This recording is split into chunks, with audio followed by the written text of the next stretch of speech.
వాళ్ళ దగ్గర దమ్ము ధైర్యం అవన్నీ లేక అన్ని పార్టీలన్నీ ఏకమవుతుంది. ఇక్కడ ఒక్కడికే దమ్ము ఉంది. 175 నియోజకవర్గాలకి 170 వైనాట్ అని అంటారు. వాళ్ళ నియోజకవర్గాలు గెలుస్తారో లేదో కానీ వాళ్ళు భయపడుతున్నారు. అంటే జగన్ గారు వచ్చాక ఏపీలో అభివృద్ధి జరుగుతుందని చెప్పుకోవచ్చా? ఇన్ కేసు మీరు జరుగుతుందంటే మరి ఇప్పటికే హైదరాబాద్ నుంచి ఇక్కడికి వలసలు వస్తున్నారు ఎంతోమంది విద్యార్థులు. ఇప్పుడు చూసుకున్నట్టయితే ఇక్కడ కోచింగ్ సెంటర్ చుట్టూ తిరుగుతున్నారు. ఏ విధంగా చెప్పుకోవచ్చు అన్న? నువ్వు చెప్పింది కరెక్ట్ అండి. అభివృద్ధి జరగట్లేదు అంటున్నా. కుప్పం నుంచి చంద్రబాబు కుప్పం నుంచి ఇచ్చాపురం వరకు ఎక్కడ తీసుకున్నా ప్రతి గ్రామంలో సచివాలయం రావటం అబద్ధమా? ప్రతి 50 ఏళ్ళకు ఒక వాలంటీర్ రావటం అబద్ధమా? అమ్మఒడి ప్రతి మహిళకు పట్టడం అబద్ధమా? నాడు నేడు కింద స్కూళ్ళు మారటం అబద్ధమా? విలేజ్ క్లినిక్ రావటం అబద్ధమా? ఆర్బీకే రావటం అబద్ధమా? ఏపీలో 60% మంది రైతులే ఉన్నారు. 60% మనకి జిఎస్డిపిలో చంద్రబాబు నాయుడు ఉన్నప్పుడు 16 నెంబర్లో ఉన్నప్పుడు ఇప్పుడు జిఎస్డిపిలో 4వ స్థానంలో ఉంది ఇండియా మొత్తం మీద. ఇది అభివృద్ధి కాదా? 4 పోర్ట్లు వస్తున్నాయి, అది అభివృద్ధి కాదా? 10 ఫిషింగ్ హార్బర్లు వస్తున్నాయి, అది అభివృద్ధి కాదా?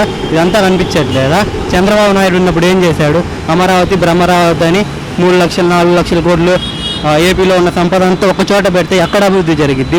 వాళ్ళే అభివృద్ధి చెందుతారు కానీ మిగతా ప్రాంతం అంతా అభివృద్ధి చెందాలా లేదా? అదే భయ ఇప్పటికీ మనం చూసుకున్నట్టయితే సంక్రాంతి పండుగ వచ్చినప్పుడు ఇక్కడ నుంచి ఆంధ్ర వారి సొంత గూటికి చేరుకున్న సందర్భంలో రోడ్లు అంతా ఖాళీగా ఉన్నాయి. అటువంటి సందర్భంలో చాలామంది అడిగినప్పుడు వాళ్ళు చెప్పడం జరిగింది ఏంటన్నా ఇక్కడ ఉండి ఆల్మోస్ట్ పండగకి ఇక్కడ మీరు లేకపోతే హైదరాబాద్కి కలలేదంటే అందరం అక్కడి నుంచి బతుకు తిరిగి ఇక్కడికి వచ్చిన వాళ్ళం అన్న అని చెప్పేసి మాట్లాడారు. అంటే ఏమైనా చెప్పుకోవచ్చు అన్న, ఎందుకన్నా అంటే అక్కడ డెవలప్మెంట్ లేదు, మాకు ఉద్యోగ అవకాశం లేదు, ముఖ్యంగా ఐటీ అభివృద్ధి లేదని చెప్తున్నారన్న. 5 ఏళ్లలో 2 ఏళ్ళు కరోనా తీసేస్తే 5 ఏళ్లలో 2 ఏళ్ళు కరోనా తీసేస్తే కేవలం 3 ఏళ్ళు యుకోమా రాలేదా? యుకోమా కంపెనీ వచ్చింది. ఇలా 2,35,000 గ్రామ సచివాలయాల ద్వారా ఉద్యోగాలు ఇచ్చారు. అంటే డే బై డే అభివృద్ధి చెందుతుంది కానీ 3 ఏళ్లలో ఏ రాజకీయ నాయకుడు చేయలేడన్న అభివృద్ధి. సో ఇప్పటివరకైతే ఆంధ్రాలో అభివృద్ధి అంటే జగన్ గారే చేశారంటారు, మళ్ళీ జగనే రాబోతున్నారు అంటారు. జగనే వస్తాడు, 100% జగనే వస్తాడు. అంటే మొన్నటి వరకు చూసుకున్నట్టయితే చంద్రబాబు గారు అయితే స్కిల్ డెవలప్మెంట్ కేసు కింద అయితే అరెస్ట్ అయ్యి వెళ్ళారో దానికి సంబంధించి కూడా గతంలో బాబు గారు జగన్ని జైలుకి పంపారు. అదే నేపథ్యంలో మళ్ళీ జగన్ బాబు గారిని పంపారు కానీ అక్కడ చంద్రబాబు ఎటువంటి తప్పు లేదని చెప్తున్నారు. ఏ విధంగా చెప్పుకోవచ్చు అన్న? అది ఇంకా కేసు ముయ్యలేదన్నా, ఇంకా కొనసాగుతుంది. ఆయన బెయిల్ మీదనే బయటకు వచ్చాడు కానీ ఆయన ఇంకా స్కీమ్ చేయలేదని ఇంకా ఇన్నర్ రింగ్ రోడ్డు మొత్తం మీద స్కామ్ ఉంది. అదంతా బయటపడుతుంది. జస్ట్ 10 నెలల్లో జైల్లో కానీ బయట కానీ ఉంటారు తెలుసు. ఏది ఏమైనా ఈసారి ఇన్ కేస్ టీడీపీ జనసేన పొత్తుతో వచ్చినా కూడా గెలిచే అవకాశమే లేదంటారన్న? కల్లో కానీ రాదన్న, అది కల్లో కానీ వచ్చేది జగన్మోహన్ రెడ్డి మళ్ళీ గెలుస్తారండి. పోయినసారి 175కి 151 ఇచ్చింది. ఈసారి 175కి మినిమం 130, 140 వస్తాయి. అన్ని పార్టీలు ఏకమైన వాళ్ళ చెల్లెలు షర్మిల కానీ వాళ్ళతో కలిసినా కానీ 130 కంటే తక్కువ.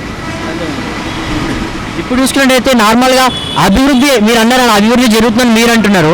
వారి సొంత చెల్లెవారి అభివృద్ధి ఎక్కడుంది, ఆ రోజు ఇస్తానని వీళ్ళకి చేయట్లేదని చెప్పి ఎన్నో సందర్భాల్లో ఎన్నో సభల్లో కూడా చెప్పడం జరిగింది. ఏ విధంగా చెప్పుకోవచ్చు అన్న? సొంత ఇంటి ఆడబిడ్డ చెప్తున్నారు కదా అభివృద్ధి లేదని. జగన్ తన స్పీచ్ల ముందే చెప్పాడు, వాళ్ళ చెల్లెలు రాకముందే కాంగ్రెస్ రాష్ట్రాన్ని విడగొట్టింది, కుటుంబాన్ని విడగొట్టింది, కుటుంబాన్ని చీలుస్తారు, రాబోయే రోజుల్లో యుద్ధం జరగబోతుందని చెప్తా ఉన్నాడు. ఆ యుద్ధంలో మొదటి భాగమే కుటుంబం చీల్చటం జరుగుతుంది. సిద్ధం అని అంటుండు. 18వ తారీఖు సిద్ధం స్టార్ట్ అయ్యి జగన్ అన్న మేనిఫెస్టో వదులుతాడు. అప్పటి నుంచి ఉంటుంది అసలైన సిద్ధం. వాళ్ళు అన్నీ మాయి కాపీ కొట్టడమే. సిద్ధం అంటే మేము సిద్ధం, సంసిద్ధం, మేము సిద్ధమే.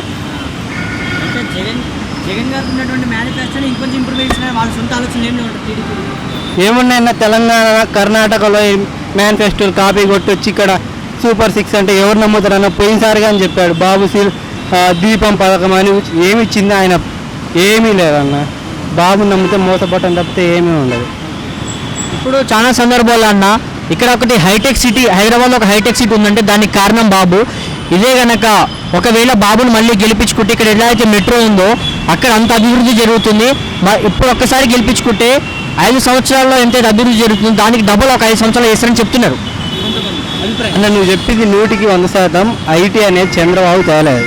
సీఎం పోయినసారి రేవంత్ రెడ్డి ఆయన టీడీపీ నుంచి వచ్చిన ఆయనే కదా, రేవంత్ రెడ్డి చెప్పాడు ఐటీ చంద్రబాబు నాయుడు తీసుకురాలేదు. కేసీఆర్ గారు చెప్పారు ఐటీ చంద్రబాబు నాయుడు తీసుకురాలేదు. ఐటీ ఫౌండేషన్ వేసింది జనార్దన్ రెడ్డి, మెట్రో ఫౌండేషన్ వేసింది YS Rajasekhar Reddy, Rajiv Gandhi international airport తెచ్చింది వైఎస్ రాజశేఖర్ రెడ్డి. ఇది అభివృద్ధి చేసింది ఎవరన్నా? అంటే వీళ్ళు సీఎం పదవిలో ఉన్నప్పుడు జరిగినటువంటి అభివృద్ధి కాబట్టి వాళ్ళ పేరైతే చెప్తున్నారు, కానీ వీళ్ళు చేసింది కాదంటారా? ఇప్పుడు ఆంధ్రాకి వచ్చి కూడా హైదరాబాద్ గురించే చెప్తున్నాడు. అంటే ఆయన ఆంధ్రాలో ఏం డెవలప్ చేసింది ఏం లేకనే కదన్నా. ఆంధ్ర గురించి చెప్పమంటే నేను హైటెక్ సిటీ కట్టినా అంటే ఆంధ్ర నువ్వు చేసింది చెప్పమంటే మళ్ళీ హైదరాబాద్ గురించి చెప్తే ఎవడోట్లేస్తాడన్నా. ఇప్పుడు 23 ఉన్నాయి, ఆ 23 పవన్ కళ్యాణ్ వీళ్ళు గెలవకుంటే కుప్పంలో కానీ గెలవడన్నా. సో ఏది ఏమైనా మళ్ళీ ఎన్నికల్లో జగనే రాబోతున్నారు. కుప్పంలో కానీ భయపడటానికి చంద్రబాబు భయపడుతున్నాడు. ఆయన అసెంబ్లీ నియోజకవర్గం ఆయన ఇంకా అనౌన్స్ కూడా చేయలేదు. సో ఏదేమైనా మళ్ళీ ఈసారి జగనే గెలవబోతున్నాడు. నాయకుడు అంటే అలానే ఉండాలని. ఓకే భయ్య, మీ పాయింట్ ఆఫ్ వ్యూలో ఒక పొలిటికల్ లీడర్ అంటే ఎలా ఉండాలి, ఒక పొలిటికల్ లీడర్స్కి ఉండాల్సిన క్వాలిటీస్ ఏంది, మీకు తెలిసి ఆ బెస్ట్ పొలిటికల్ లీడర్ ఎవరు? వైఎస్ జగన్మోహన్ రెడ్డి. ఆయనలో మీకు నచ్చిన పొలిటికల్ క్వాలిటీస్ అంటే ఏం చెప్పుకోవచ్చు? పొలిటికల్ క్వాలిటీస్ అంటే ప్రజల దగ్గరికి పాలన, అవి రావటంలో ఈ దేశంలో నేను ఎక్కడ చూడలేదు. ఇప్పుడు నాకు 23 సంవత్సరాలు, ఇప్పటి వరకు నేను ఆ పరిపాలన ఎప్పుడు చూడలేదు. ప్రజల వద్దకే పాలన అనే విధానం బాగా నచ్చింది.